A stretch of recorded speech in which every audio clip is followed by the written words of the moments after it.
formations.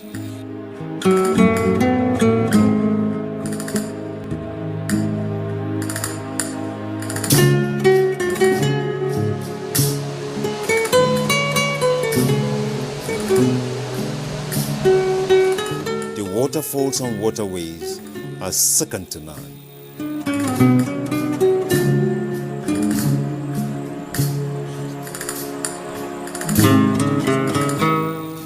Said to be the highest point in Nigeria, man.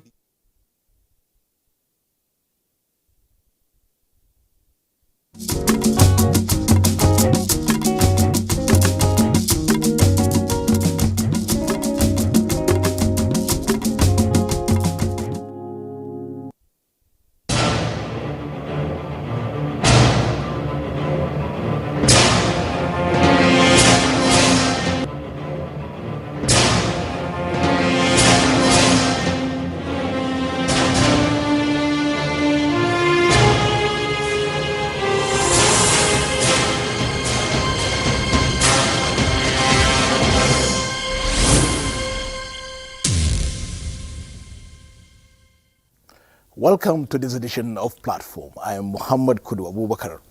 The Diaspora Commission Act 2017 established the National Diaspora Commission under the supervisory jurisdiction of the Ministry of Foreign Affairs. The Commission has the responsibility to coordinate and organize Nigerians in and from the diaspora to contribute human capital and material resources, including other expertise, for the development of Nigeria and its constituent states. Since its establishment, how much database of Nigerians in various fields and their potentialities has the Commission harnessed? And to what extent has Nigerians been used as a resource base for Nigeria and the world?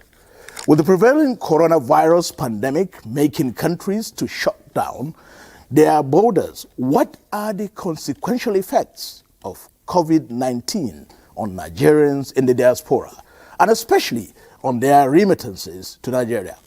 This is our focus on this edition of Platform with Honorable Abike Dabiri Erewa, Chairman and Chief Executive Officer, National Diaspora Commission. She had the honor of introducing the bill for the establishment of the Nigerian Diaspora Commission in 2011 when she was the chairperson, House of Representatives Committee on Diaspora Affairs. A three-term member of the House of Representatives, Honorable Abike Dabiri Erewa served at the National Assembly between 2003 and 2015, from where she was appointed Senior Special Advisor to President Muhammadu Buhari on Foreign Affairs and Diaspora in 2015. Before joining politics, Honorable Abike Dabiri Erewa had a distinguished career as a broadcast journalist with the Nigerian Television Authority, NTA. Nigeria's first chairman and chief executive officer, National Diaspora Commission, Honorable Abike Dabiri Erewa. Welcome to Platform. Thank you, and thanks for that deep introduction. Thank you very much. Thank you too for coming.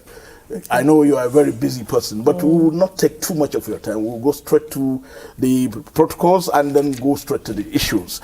As usual, we have on the panel corner Usman Aliyu, who heads our NTA's foreign desk. It's glad to be on the platform, Kudu. And of course, the very regular panelist, Ruth Aguele. Thank you very much. Honorable Abike Dabiri, thank you once again for coming. And studios is not new to you. We'll come to that much later. But first of all, let's talk about the coronavirus, which appears to be, should be very dear to you, because if you deal with Nigerians in diaspora, and the coronavirus is something that is happening from Wuhan in China, spreading all over the world. And of course, what will you say? What are the Nigerians in diaspora telling you? It's sad, actually. It's unbelievable.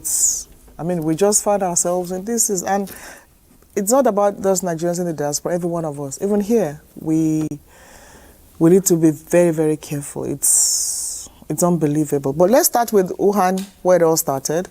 And we had about quite a number of students in Wuhan between 50 and 60, and they sent a distress call to the commission, to the ministry, to the listen. What do we do? What do we do? But I love our students in Wuhan. They were very sincere. It wasn't about everybody was panicking. Should they be evacuated? Some people said federal government bring them home, but that's not really what they wanted. What they were saying is Chinese government really took good care of them. They had to isolate them, but they needed some funding. Help us. And they didn't lie.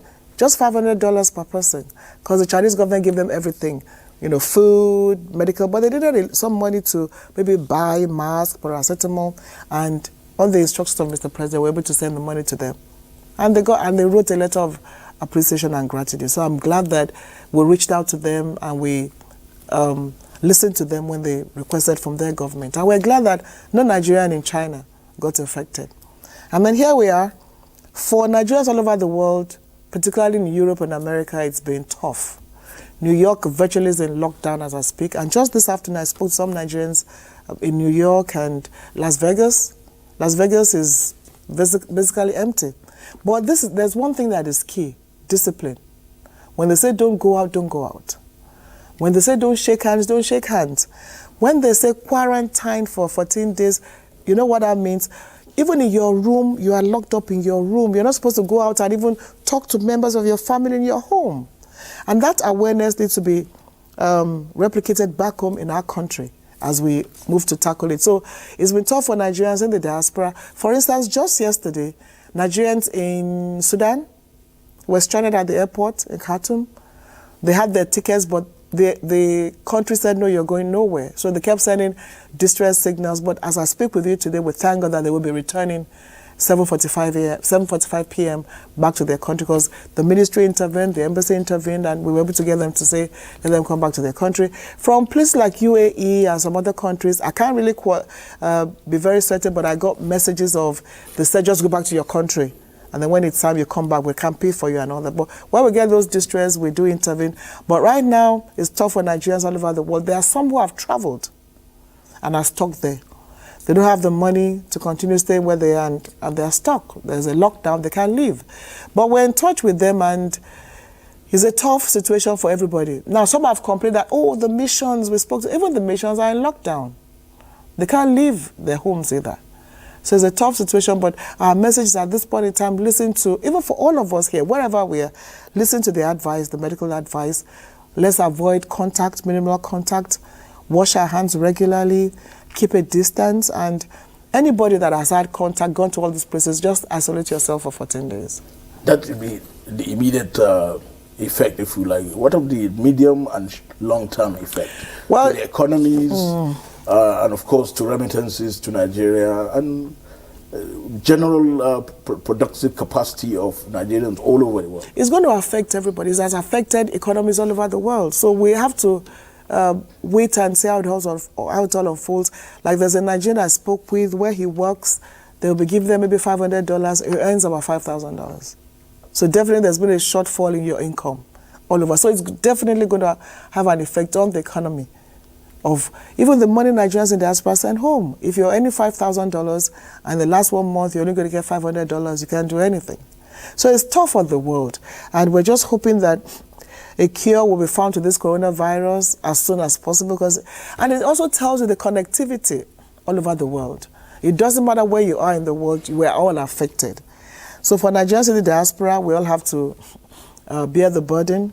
But like I said, obey the rules. And it's like even this morning, even in terms of your basic day-to-day expenses, and especially in America, it's about tax. So it's been tough. It's been very, very tough. And particularly on Nigerians who are quite a large number all over the world. So it just may affect remittances and it may not. But we'll see. But the other thing is that they're all saying perhaps this is a time to be home. Perhaps this is a time to maybe moving on from this, have your leg in your country to know what you can do in your country. So those who want to say they want to come and invest, they are beginning to look at those opportunities, those things they can do. And we're not saying subsequently pack your bags and come home. We're saying wherever you are, you can work with your country at home. But this is a peculiar situation. It's affecting everybody. We don't know how it's going to run in Nigeria, but we hope that the world can get over this. Okay, the chairman, I'm talking about this coronavirus pandemic. I know countries are responding to rescuing their global communities. Particularly, do you have any contingency plans to support them apart from their own effort that you are saying they are making to ensure that they are more secure? Yeah, the Ministry of Foreign Affairs will make sure that happens. So, like I said, the Sudan case has been a distress call, it's been sorted. So as we get them, we deal with it. There's a lady who said to me she had a problem coming from somewhere, but she found her way home. Yes, even by now, plans should be on about contingency. But it's a discussion the Ministry of Foreign Affairs is having with our missions all over the world. So as it happens, if you have to evacuate your citizens, you have to evacuate them. But for now, the message is this: Nigeria has closed its borders to some countries, but for Nigerians in those countries, it doesn't say you can come home. You can come home, but you have to quarantine yourself for 14 days. I was going to ask that, because it is safe for us now at this time, allowing them to come back. Well, you can't stop your citizens from coming back home. But if you want to come home and you do get a flight, when you come home, go and quarantine yourself. And don't be stubborn about it, and don't be mischievous about it. There has to be discipline here. If you're coming in as a Nigerian, nobody is stopping you. You may not have the temperature. You may not show any symptoms, but just isolate yourself for 14 days. Look at the wife of the president, Ms. Aisha Buhari, Her Excellency, Mrs. Aisha Buhari, just told us her daughter came in and she's going to self-quarantine herself for 14 days. So it's something that we have to do as a measure of discipline, as a measure of responsibility, and as a measure of sacrifice. So Nigerians in the diaspora, nobody is stopping you. Come home if you want to, but go into isolation for 14 days. Talking about that, I know you have many associations, the business community, the students, the experts in the diaspora. This is the time that you have to be talking to them about this issue when they are coming home. Is there any communication with this association so that they will know what to do when they come back home? One of the things I did this afternoon was meeting with some of those associations, and I think every one of us, there should be massive awareness. The good thing is they are in the diaspora and there's a lot of awareness, so we can't say we don't know what to do, or we can't say they don't know what to do. We can't say, like, we're here in the rural area, you're not getting any information. So they know what to do. The key thing is, are we ready to do them? So yes, there's information, there's awareness, but we won't stop tired of community. And then, you know, the good thing, this association is trying to say is, has the Ministry of Foreign Affairs or your commission established a platform, a social media platform, for example, to keep them informed on what to do, what not to do when they arrive or when they want to come? Absolutely. You know, nowadays with social media, in fact, the platforms are too many. And each group has, you know, they all have various platforms that I have almost like 15 or much more than that, where we all share information. In fact, they are giving me more information than we are giving them. So yes, we are. And with the world of social, again, be careful. There's a lot of fake information. You know, somebody sent some to me this morning on one of those platforms, and it was like, hey, this person doesn't have a name. So again, a lot of fake information. But yes, we do share information, and we continue to do that, but especially. Do you have a database of these Nigerians in diaspora? Do you have a database? Because if you have to control and share this information, you should have a number of the people you're communicating with. We're dealing with, wait for it, 17 million Nigerians in the diaspora. Now, one of our major tasks is to have an accurate database of Nigerians in the diaspora, and we're starting that. And we're doing it on various platforms, various levels. We're working with the IOM on having a data portal. It's reached a certain level, we continue from them. So it's going to take a while. Those are the figures we're dealing with, but with the existence of the commission in the last few months, we want to ensure that we can categorically say, for instance, in Sudan, I was surprised to say we could be talking about 5 million in Sudan alone. And I got in touch more with them during this crisis, you know, when we're communicating. So it's a major challenge, and I'm sure in another couple of months or so, we should be able to be inching closer. Now, there are some Nigerians who don't want to share information. They don't want you to know about their data. So there has to be a trust element here. We're beginning to build that trust. And your data is not needed for anything but to be able to plan. I should be able to say, okay, I just met some people from Minnesota today. We should be able to say, there are some number here. This number are doctors. These numbers are in this profession, because it's going to help every one of us. And then subsequently, We're talking about diaspora voting. If it's going to happen, we have to have data. Yes. So we start now. So the Commission is working with NIMSI and other organizations. Even the embassies themselves, we're starting by saying, how many people do you have? If it is 10, let us have them. If they say you're not showing up, it doesn't matter. Let's have the number. Then we have started a survey, communicating with various platforms of Nigerians in the diaspora, asking them questions. And already, I can tell you that already we know that categorically 46% of Nigerians abroad have much more than a first degree. They all have higher degrees. 96% want to invest back home. So we are doing our own study, NADCOM, with some groups, that are working on that. So the data is continuous, it's starting, and it's very important. So But aside the Wuhan, the Nigerian students in Wuhan, any other country where Nigerians are, have they reached out for support from the Nigerian government? Not support in terms of we want to be evacuated. No, aside evacuate, like support for funds? Somebody sent me a message and said a particular embassy, they requested for funds and they got no answer. So the Ministry of Foreign Affairs is asking that embassy what really happened. Again, we need to balance all this. But there hasn't been like, send us money. Because even everybody is, where these things are happening, in the UK now, everybody everywhere is on lockdown. Yes. Where there are issues. So it's a bit of a complicated situation. The embassy officials themselves are on lockdown. So we take each request on merit basis as it comes. But as it's coming, I'm liaising with the Ministry of Foreign Affairs and we'll see what we can do. But as of now, the key ones are the Sudan one, which has been solved. The guy who said, well, they're driving us from UAE, which we can't really verify, but we're working on. These are the key ones. So the other countries of Europe, we're watching as it goes. But as it comes, we'll deal with them. Well, this issue of data, do you tell these Nigerians in diaspora that you need this data because you want to give them information for them to come back and invest? Or what do you really tell them? Because you have to have a message that will make them respond positively. Absolutely. There has to be a pull factor. Yeah. And so the pull factor are many things.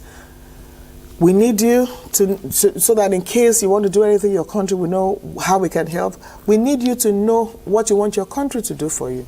So, for instance, when we did our Diaspora Investment Summit, we realized that a lot of them, in fact, the survey we've done so far, the key areas are agriculture, healthcare, education, and the food business. Those are areas they want to get involved in already from the data we're gathering from them. Those are areas where they want to come into. And they want a diaspora investment fund. They want to be able to say, we're putting money here and we want to decide what we do with the money. And that is very important. So if you have a diaspora investment fund where they can decide themselves, it's their money, what they want to do with the money, that is very critical to them. They also want to get involved in charity things. They are saying, where can we help? When we brought people back from South Africa, they were saying, let's help out. So they were saying, where can we help? So we're looking at, we can have like a charity fund that will be basically diaspora. So how far with the Diaspora Investment Fund? Oh, we're in the process The Commission is supposed to be the driver, right? Well, the driver, but we want it to be not like it's a government thing. So we're in the process of putting it together and the modalities are being worked out. But hopefully very soon we will announce it. So I think it's quite key. And then we also have the Diaspora Mortgage Program.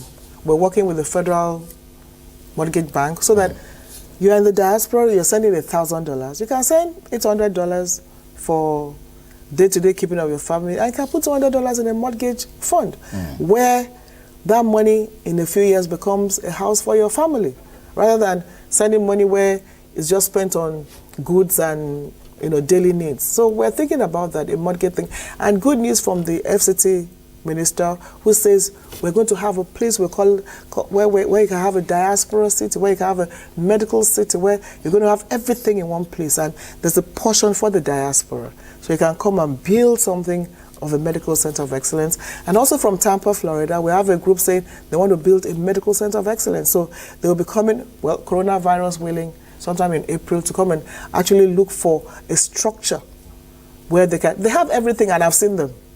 They have everything, the equipment. They don't want funding. They want to say, well, let's do something in our country. So there are quite a few things, taking place that will crystallize into positive things for Nigeria. Yeah, I've seen reports where you had meetings with the FCT minister. How far with the medical city proposal? So it's just, first is to get the land, which the minister said will be very soon.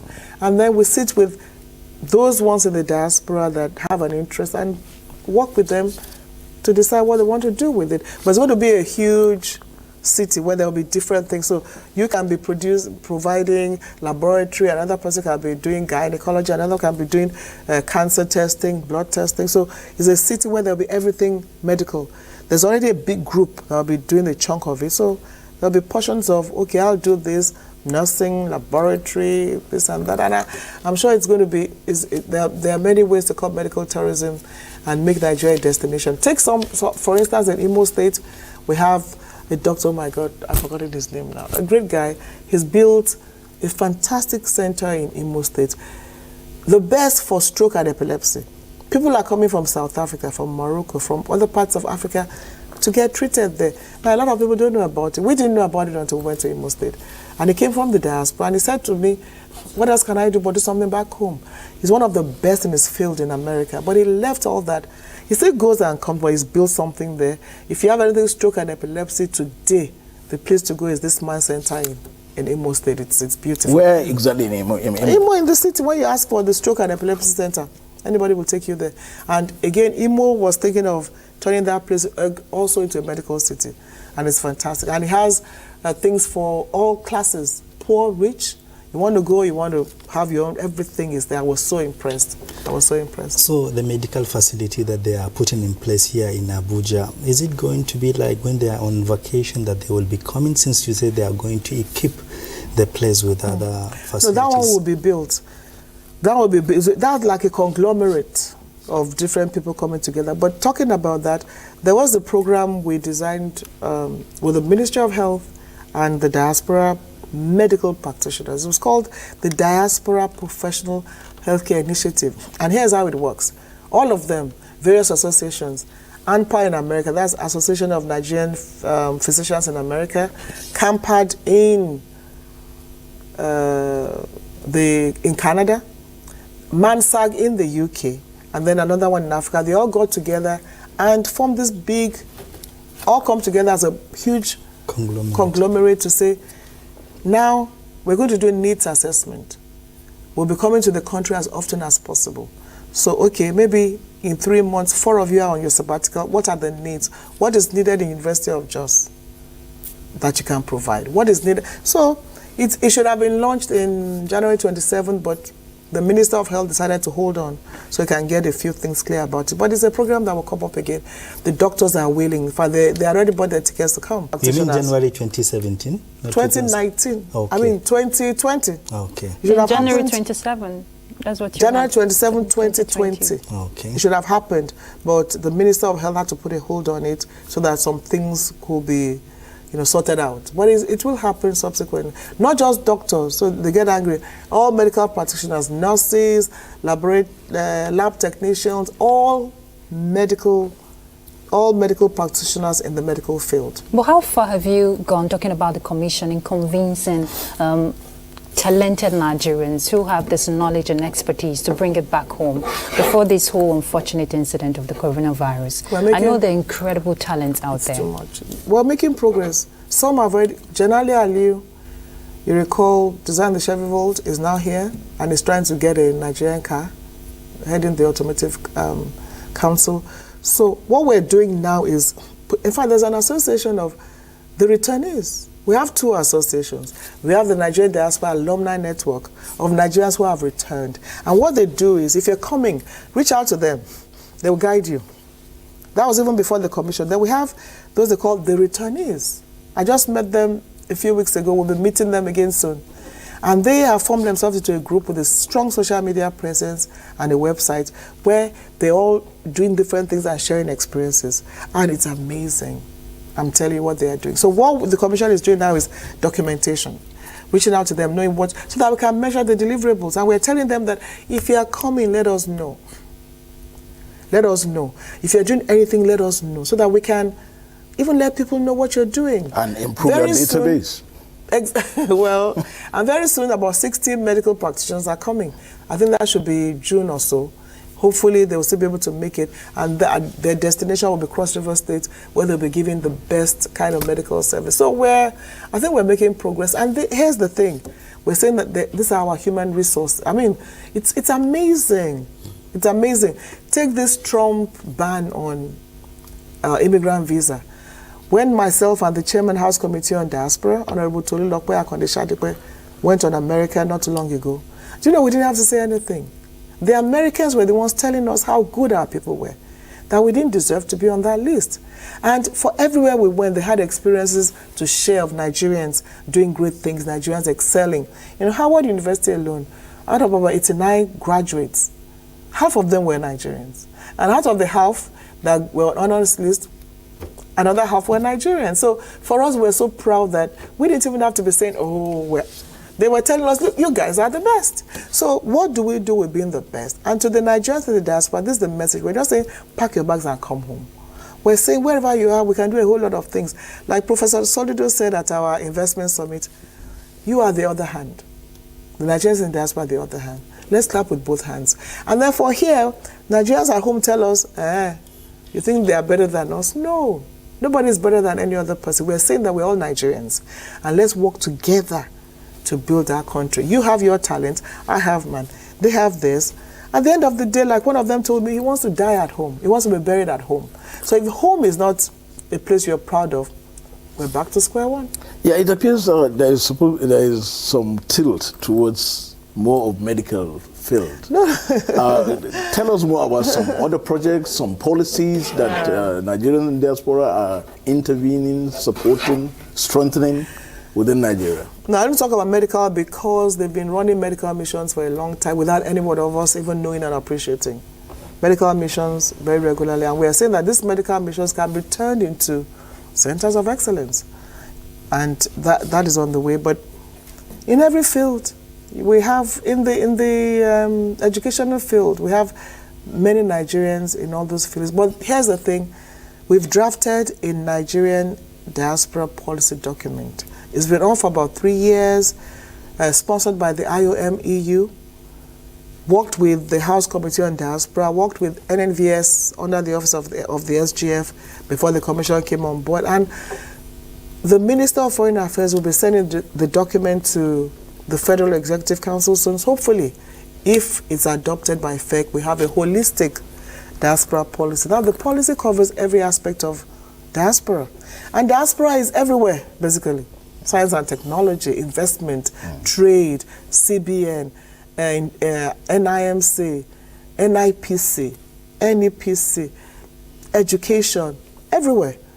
And each has a role to play.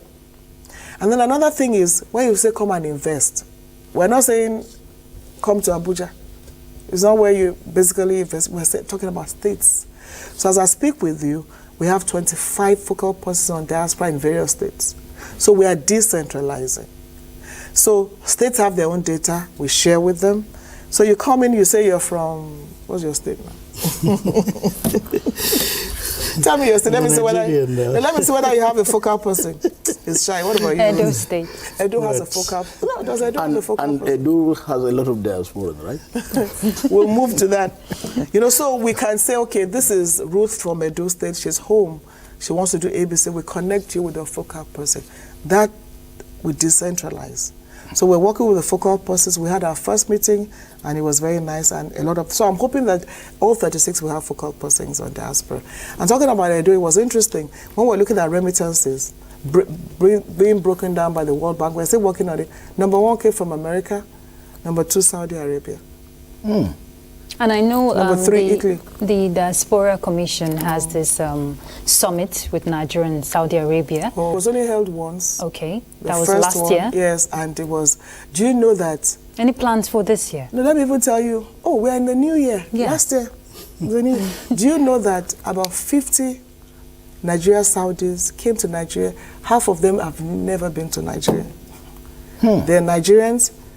Some went very early and never knew anything. Some were born there. But this Saudi Investment Summit brought them to Nigeria for the first time. And you know why? They said, number one, President Buhari. We've been hearing about President Buhari. We like what he's doing. He's tackling corruption. So when they were invited, and we met the Yaro brothers at our Diaspora Investment Summit, two lovely young Nigerian chaps with a passion for their country. And they walked to me very boldly, took part in the Diaspora Investment Summit, and said, we want to do the Saudi Nigeria Summit. So we'll support you. I mean, the ambassadors who rest in peace, the late ambassador of Saudi, amazing gentleman. And that was it. We worked together and they got the first Saudi Investment Summit, never happened before. And it was fantastic. And they even pestering us, they want to come like yesterday again. So we're working on it. You know, they want to, like, for instance, the president has given an instruction that you can export Nigerian food. They want to take Nigerian rice to Saudi Arabia. Aside rice, what are the interests? Oh, everything, clothes. They want to be making the jalabia, the local fabrics. The local fabrics, the abaya, the umrah dress and everything here in Nigeria, because we have the materials. So they intend to set up a factory here where they can make them here, you buy them here, you export them there. And these are young, fantastic Tell us guys. more about these Yaro boys. Who are they? The Yaro brothers. I mean, I think they're from Kano. I just met them at the Diaspora Investment Summit. Young guys, and I said, you know, I'm very impressed with you. And like the president said, let's support particularly the youth. So we gave them the support they needed. And even when we went to, when our director of legal went to Saudi not too long ago, Nigerians in Saudi gave a huge celebration. They sent an award to me, and they all came out. It was like, oh my God, this is state. And they even sent a big award showing appreciation to the commission. And you know that in Saudi, we've also worked with the Attorney General's office, our embassy in Saudi, Zamfara state government this time around. We just got back Ibrahim, who was to have been killed in Saudi. So it's not back yet, but it's been freed. It has been freed, yeah. He'll be back as soon as, you know, we don't know whether they will appeal. But they have, I think, a few more days to decide whether they will appeal or not. So if there's no appeal... You mean the state will appeal? If they want to. Okay. But right now, they haven't. So if they don't, he'll get his documentation and come back. And we had, of course, before that, two that came back, Zainab and Ibrahim, who came back. So they were quite grateful to the Nigerian government. And I told somebody, they will say, oh, this and this, but it has never happened before. Where you're able to get 3 people to be killed. But thanks to the Buhari administration, and you're saying that if you bend a little backwards, you can achieve a lot of things that has to do with your people at any point in time. Now that you talk about Yaro, and so a fallout of Saudi Investment Summit that you held, you see, when migrants leave Nigeria, they face so many things.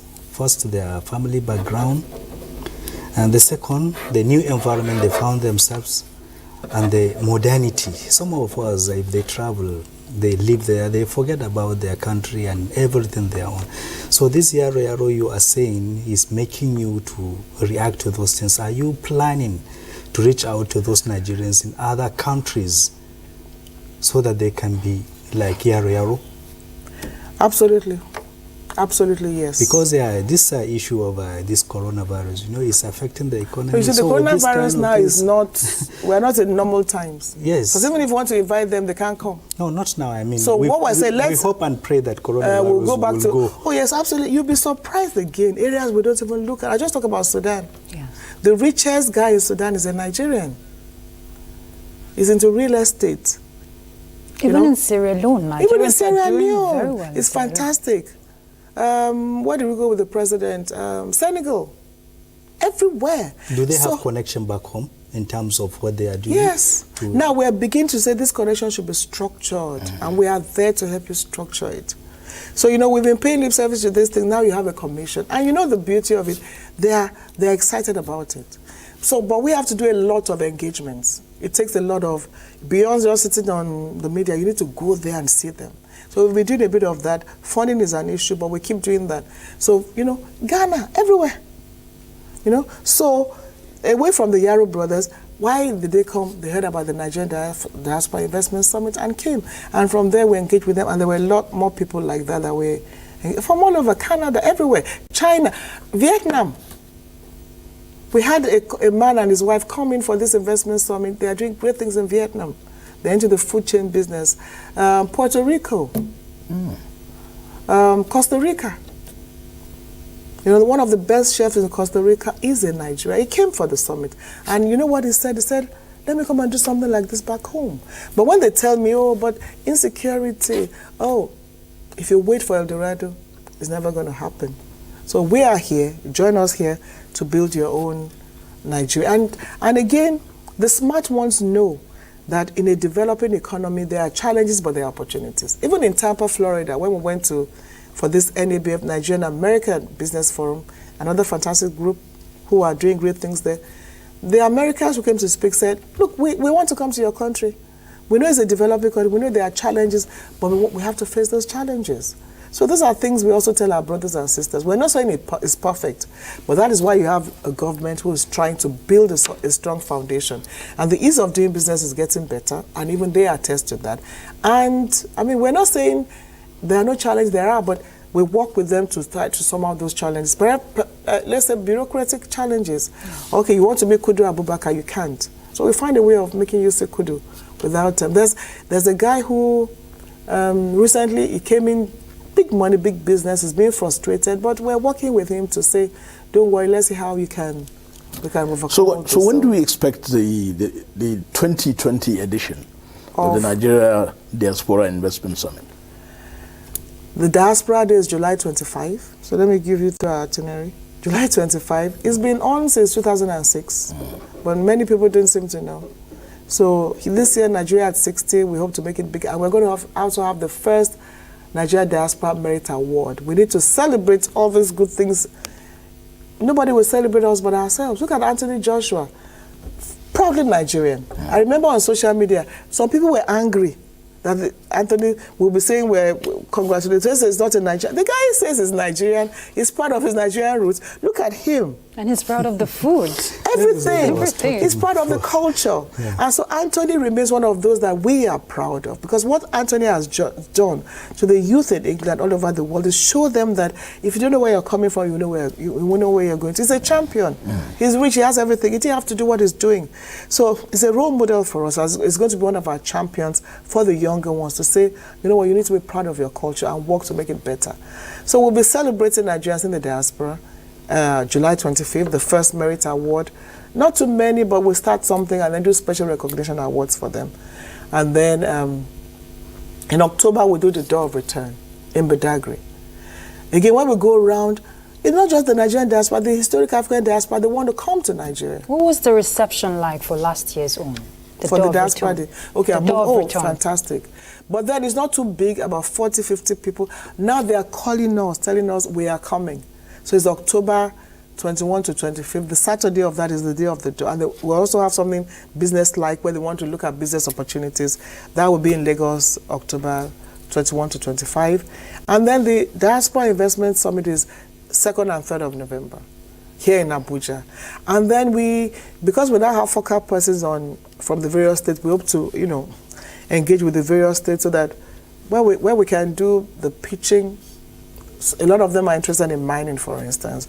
We know where to go to, So it's going to be. Do you link up with the traditional institutions because you need to also expose the culture?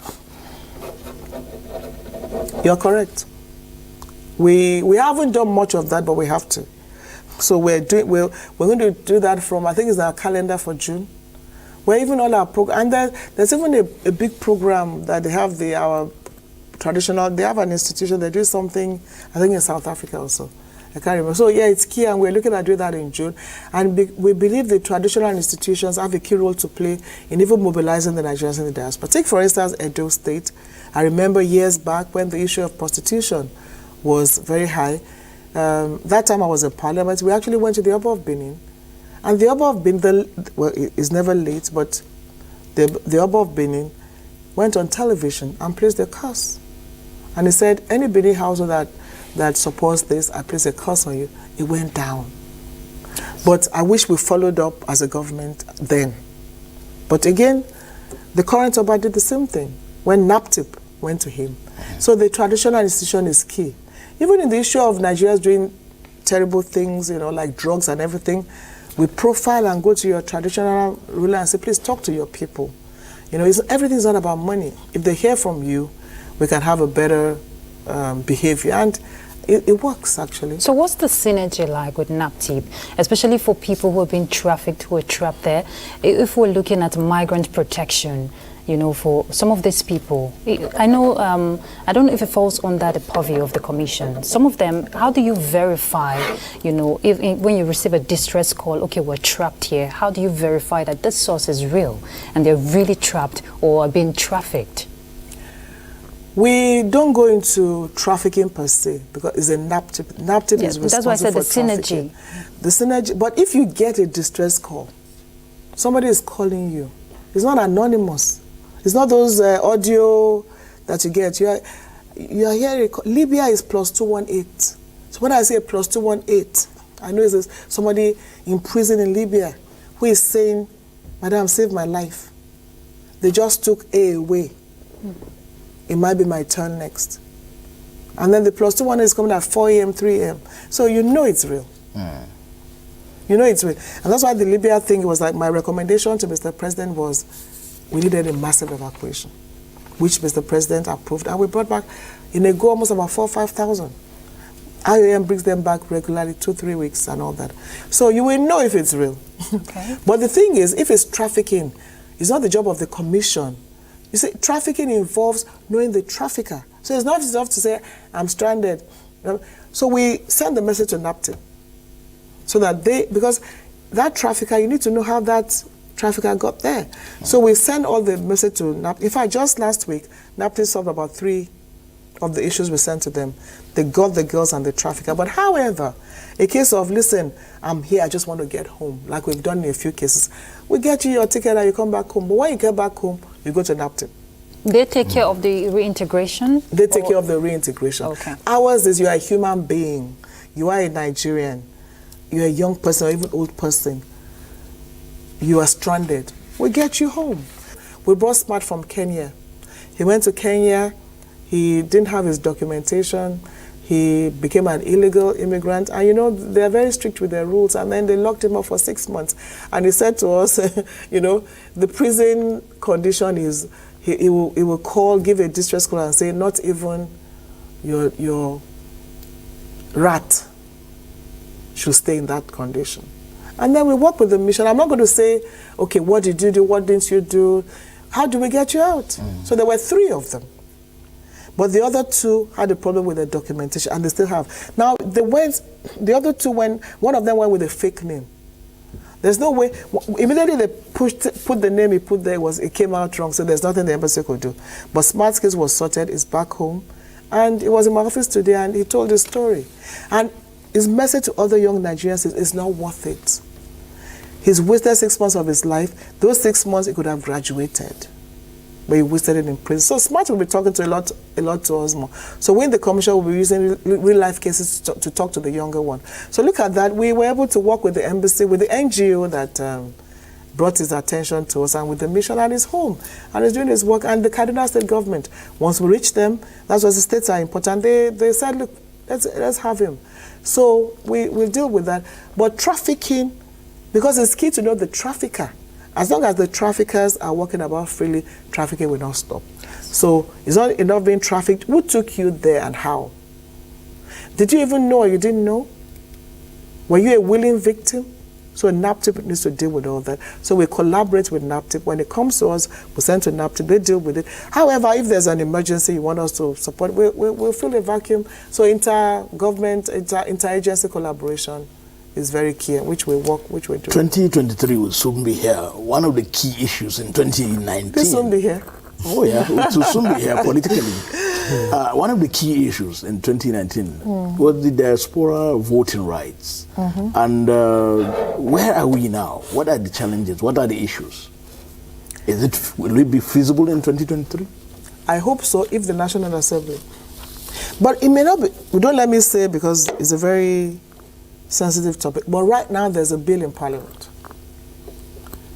A bill to amend the Constitution to make it possible for Nigerians in the diaspora to be able to vote.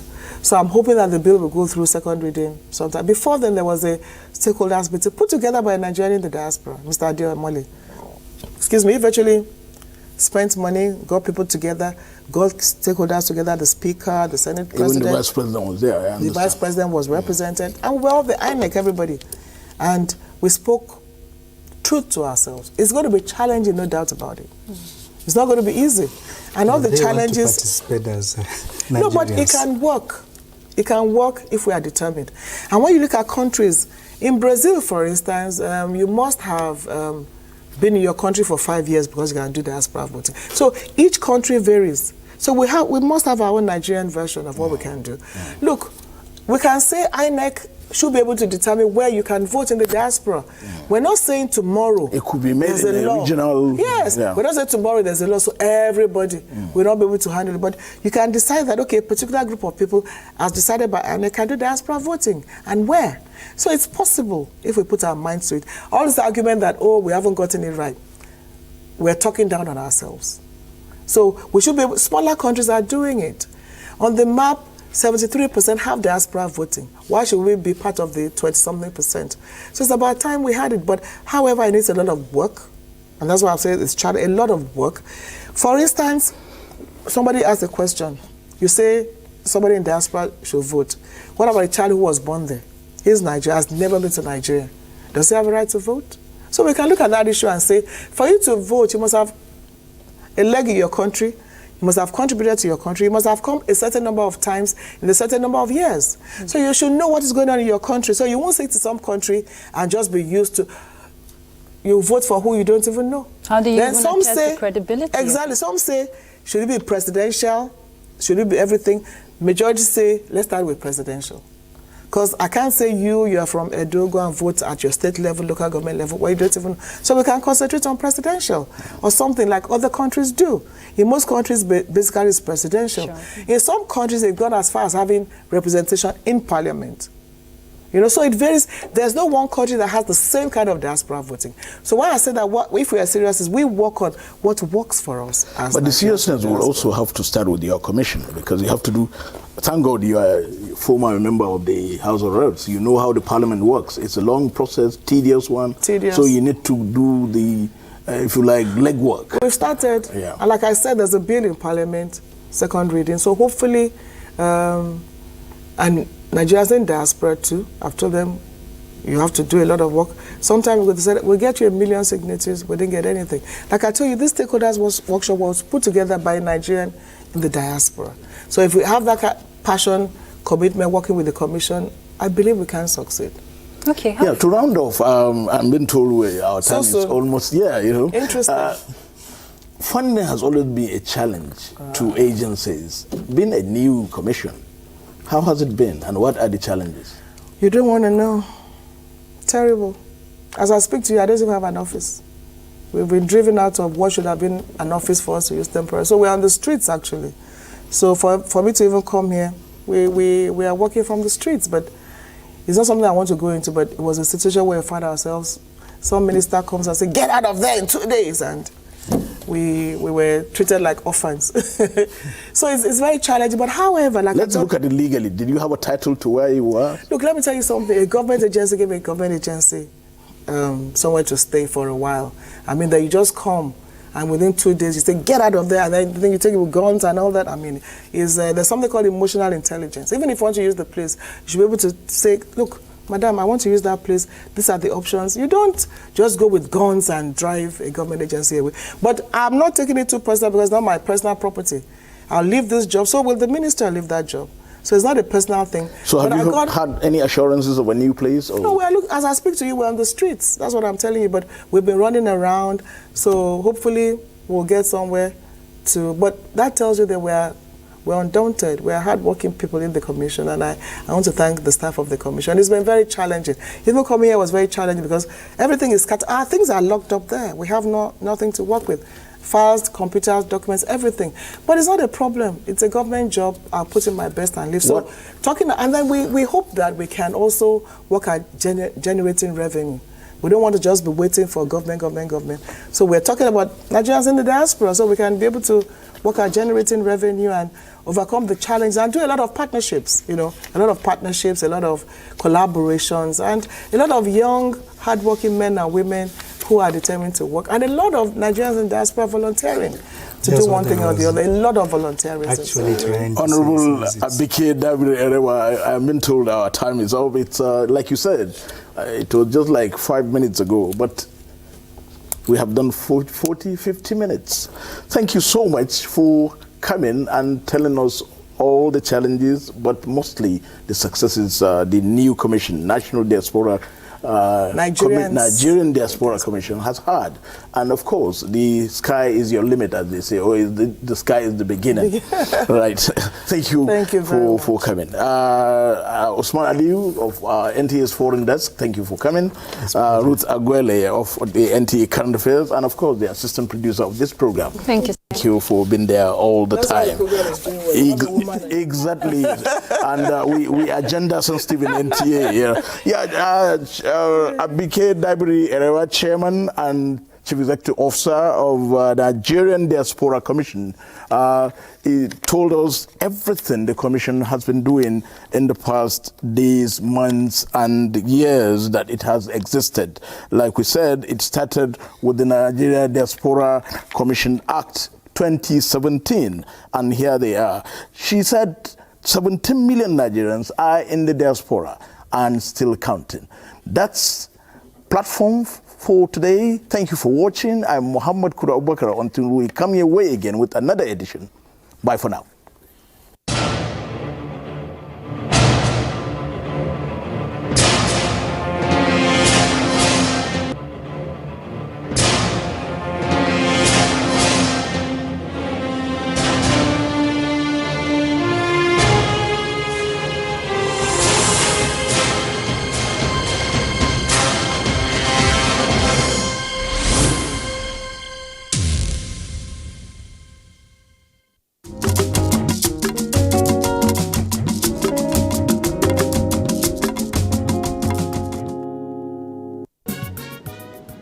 The Pedigree Beach is one, if not the longest and most beautiful of all the beaches in Nigeria. It provides maximum fun for families and individuals, especially during weekends and festive periods.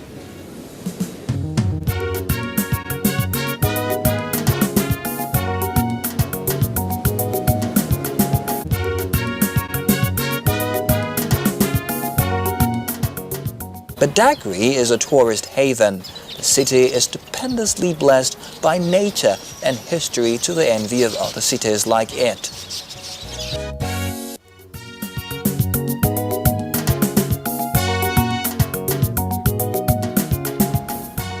Pedigree still holds the #1 position in education in Nigeria. The first formal school was first located on this ground. Federal government maintains a strong presence in Pedigree when it comes to education. The Administrative Staff College of Nigeria, ASCON, located at Topo Pedigree, is a center of excellence for training of senior and junior level staff for both the public and private sector. The choice of Pedigree in siting this college is not an accident.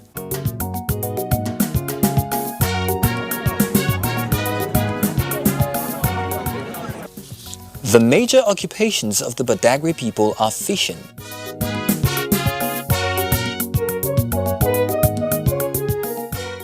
fresh fishes of diverse species can be found on display here at the Central Market.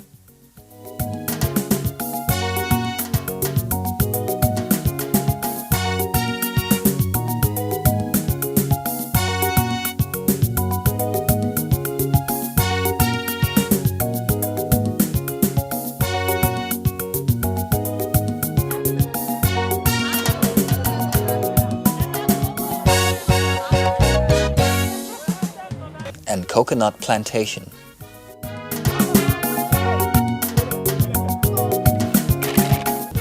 Here is the coconut market in the Agbalata International Market in central Pedigree. Every Wednesday and Thursdays, people from all over Nigeria and beyond come here to buy coconut.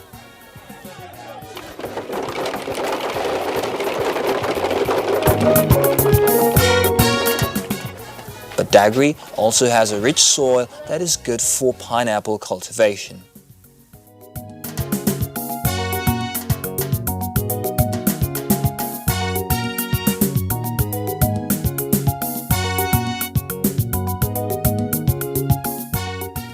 Badagry's distinction as first in many areas is legendary.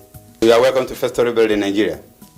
This is the historic first-story building situated at the marina here in Badagry. It was built by the Church Missionary Society in June 1845. The building is still strong and has since become one of the major tourist attractions in Badagry.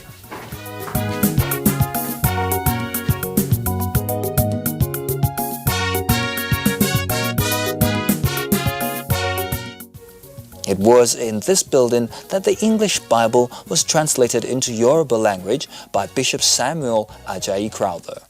And this is the first copy printed in London by this company. This company printed the Bible for him. See the name of the company. The company that still exists in London up to today, Low and Rydon Printer Limited. They are still existing in London today, which means this Yoruba Bible has spent 161 years with us inside this office of Bishop Samuel Ajayi Crowther. Ajayi Crowther, who died in 1891 in Lagos Island, who was buried there also. It was under this tree, the famous Fallen Agia, that the first Christmas Day in Nigeria was celebrated in December 1842. Before this historic Christmas celebration, the first Christian sermon was preached under the same Fallen Agia tree 3 months before in September by Reverend Thomas Birch Freeman of the Wesleyan Methodist Mission.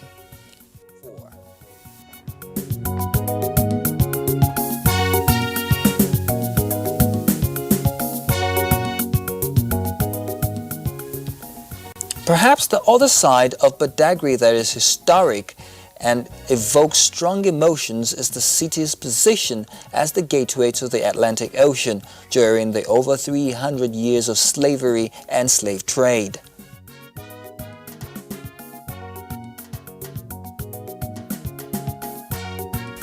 The city is littered with the story of the slave trade.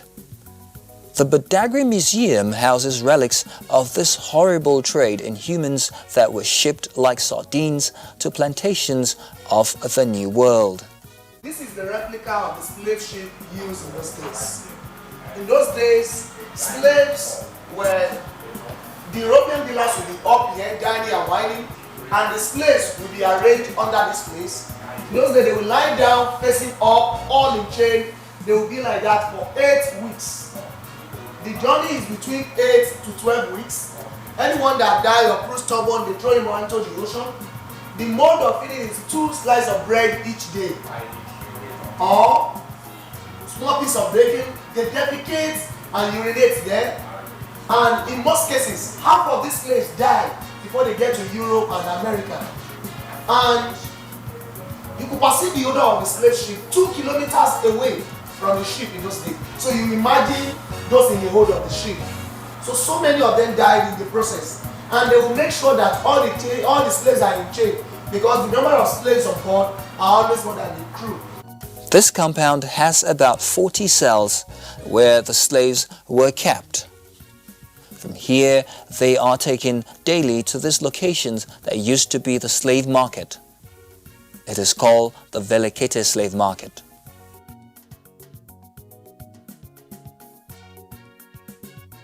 When the slave merchants have made their purchases, the journey to the unknown begins. This is the route they are made to pass. From here, they are ferried in a boat across Badagry Lagoon.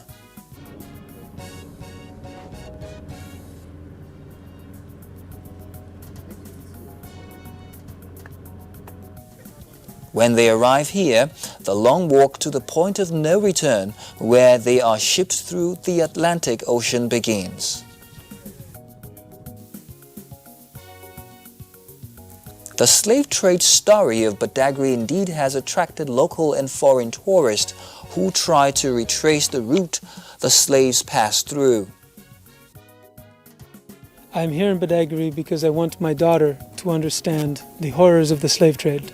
She is 6 years old. She will not understand all of it, but she will understand enough. All right. Seeing the rooms where they were crammed in 40 at a time to be held for 4 months before they leave, she commented how small the room was. And I've explained to her about the ships and how they were crowded, and we've shown her the pictures of the chains on the neck and on the arms and on the legs. And I explained to her the understanding of the point of no return, that you never get to go home, that you go and you never get to be your own person again, and that you will just always have to do what others tell you and never be able to work for your own benefit.